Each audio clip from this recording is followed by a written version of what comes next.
ஆண்டவராகிய இயேசு உங்களை ரொம்ப நேசிக்கிறார். என் சகோதரன், என் சகோதரியே, இன்றைக்கு நீங்க நான் இந்த பாவத்தை விடணும். நான் இந்த இதுலேருந்து நான் விடுதலை ஆகணும். எப்படி ஆகுறது எனக்கு தெரியல. நானும் முயற்சி பண்றேன். ஆனா என்னால ஆக முடியலையே அப்படி சொல்லி புலம்பிக் கொண்டு இருக்கிறீங்களே என் சகோதரனே, என் சகோதரியே. நான் இன்னைக்கு சொல்றேன், ஆண்டவர் எப்படிப்பட்ட ஒரு பாவம் இருந்தால், எப்படிப்பட்ட ஒரு சூழ்நிலை இருந்தாலும், என்றைக்கு உங்களை விடுவிக்க வல்லமை உள்ளவராய் இருக்கிறார் ஆண்டவராகிய இயேசுங்க.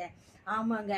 அவர் சொன்னார், "நான் நீதிமான்களுக்காக இல்ல, நான் பாவிங்களை தேடி ரட்சிக்க வந்தேன்" என்று சொன்னாருங்க. அதனால நீங்க ஆண்டவரை நோக்கி, இயேசுவை நோக்கி கூப்பிடுங்க. இன்றைக்கு நீங்க விடுதலை அடைவீர்கள். ஆமீன். ஆண்டவராகிய இயேசு உங்களை ரொம்ப நேசிக்கிறார். ஒரு உண்மையான தாய் நம்மளை நேசிக்கூடும். உண்மையான தகப்பன் தான் நம்மளை நேசிக்கக்கூடும். எல்லா மனிதருக்கும் ஆண்டவர் இயேசு கிறிஸ்து ஒருவரே நல்ல தகப்பனும் தாயுமாய் இருக்கிறார். அவர் நம்மளை சிருஷ்டித்திருக்கார். அவர் தன் தாய் கர்ப்பத்துல நம்மளை